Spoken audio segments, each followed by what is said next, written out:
కాంగ్రెస్ పార్టీలో వచ్చిన ఎమ్మెల్యేల మీద అనర్హత వేటు వేయాలని చెప్పారు. ఎవరి ద్వారా ఇప్పించారు? కాంగ్రెస్ లో గెలిచి ఎమ్మెల్యేగా ఉంటూ మరి టిఆర్ఎస్ లో జాయిన్ అయినటువంటి సంబంధిత సోదర మంత్రి గారి ద్వారా ఇప్పించారు. అంటే ఇది ఎవరిని ప్రశ్నిస్తున్నారు? వాళ్ళు రాజీనామా చేసి తీసుకున్నారా? అదే విధంగా మా సీఎం గారికి ఒకరిద్దరు మహిళలు తెల్లారితే మీతోటి వస్తా తమ్ముడు అని చెప్పి ఏం చేసిరో వారు అనుభవించిర్రు. ఆ బాధ ఢిల్లీ దాకా నేను వస్తున్నా అని చెప్పి ఏం మోసం చేసిర్రో రాహుల్ గాంధీ గారి దగ్గర టైం తీసుకున్నాక ఆ బాధ అనుభవించిండు. కాబట్టి కేటీఆర్ గారికి సూచన చేయడం జరిగింది. కాబట్టి ఎవరి పేరు పెట్టలేదు. మీరు మొన్న గవర్నర్ దగ్గర పోయేటప్పుడు మీరు మెమోరాండం ఇచ్చేటప్పుడు మా పార్టీలో వచ్చినటువంటి వాళ్ళ మీద అనర్హత వేటు వేయండి అని ఇచ్చినప్పుడు ఎవరిచ్చారు? సవితమ్మతో ఇప్పించారు. మరి సవితమ్మ కాంగ్రెస్ నుంచి టిఆర్ఎస్ లో పోయినప్పుడు ఇచ్చినప్పుడు ఏం తెలియదు, ఏం తెలియదు, ఏం తెలియదు. ఒక్కొక్కరిని నువ్వు జైలు చేసుకున్నప్పుడు గొప్ప, మీరు జైలు చేసుకుంటే గొప్ప.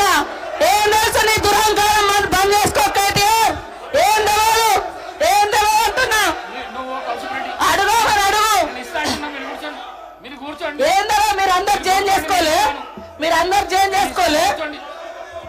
వాళ్ళు జైలు చేసుకుంటే గొప్పట, మళ్ళీ వాళ్ళతో మెమోరాండాలు ఇప్పిస్తారు వీళ్ళు. కౌశిక్ రెడ్డి గారు మీరు కూర్చోండి. కౌశిక్ రెడ్డి గారు మీరు కూర్చోండి.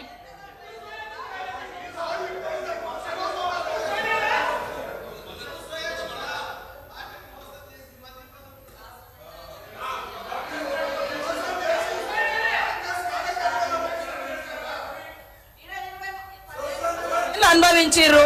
మళ్ళీ అదే కాంగ్రెస్ విధానాల మీద తిడుతుంటే వాళ్ళిద్దరు చప్పట్లు కొట్టడం ఎంతవరకు కరెక్ట్ అధ్యక్ష? ఇప్పుడు కాంగ్రెస్ పార్టీలో 10 ఏళ్ళు మంత్రులుగా చేసిర్రు.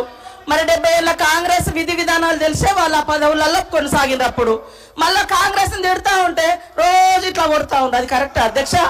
అది కరెక్టా? నేను అందుకనే మేమెప్పుడు కూడా ఒకదాని కట్టుబడి ఉన్నాం అధ్యక్ష. మంచికి బాధ్యత మాదే, చెడుకు బాధ్యత మాదే అన్నున్నప్పుడు. కానీ మంచి వాటికి మేము గొప్పవాళ్ళం, చెడ్డ వాటికి మాకు సంబంధం లేదు అని చెప్పుకునే కల్చర్ మాకు లేదు. అప్పుడు కూడా అదే చెప్పినాం. మేము పాత వాటిలలో మేము ఉన్నప్పుడు మా బాధ్యత ఉంటే మేమే బాధ్యులమని చెప్పుకున్నాం. కానీ మీ లెక్క తిడతా అంటే చప్పట్లు కొట్టే సంస్కారం మాకు లేదు అధ్యక్ష. కూర్చోండి please please please please. Srinivas గారు, రామచంద్ర నాయక్ గారు ప్లీజ్. గౌరవ ముఖ్యమంత్రి గారు ఎవ్వరు పేరు పెట్టి పిలవలేదు. దానికి సభా మర్యాదలు కాపాడవలసిన విషయం మీకు కూడా చెప్తున్నా నేను.